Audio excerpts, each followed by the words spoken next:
What's up guys, just Claudio from Visualmodo WordPress themes, and in today's video we're gonna learn how to delete a user from your email lists, from your lists on Brevo, all into a simple, fast and effective method.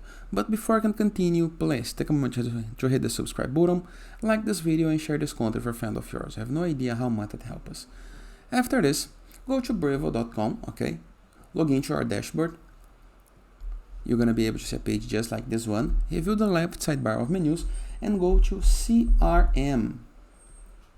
Once on CRM, we have contacts or we have lists.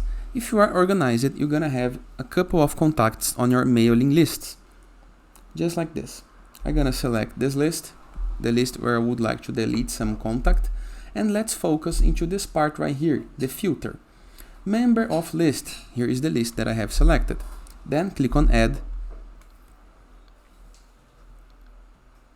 Go to email. Scroll down just a little bit and find the option called,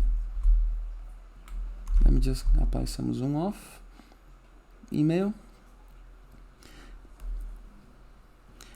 Then you can choose what kind of user you would like to select to filter so you can find the users. For example, I would like to delete the users that has been unsubscribed from my emails. So I'm gonna click on email, unsubscribed from emails. Click on it. Then you're gonna be able to find all the emails unsubscribed. I have this contact. I'm gonna select it all by clicking into right here. Then click on more actions. Delete permanently. You need to type a number. Confirm. It's gonna take a minute or two to be deleted completely, but you can select another page in the case that you want to complete the deletion process. Simple, right? And it is. After finishing the process, the Brevo gonna send you an email explaining that the contact has been deleted. And that is. I hope you guys enjoyed this video. Feel free to use the comment section below in the case that you have any question, and I see you guys tomorrow. All the best!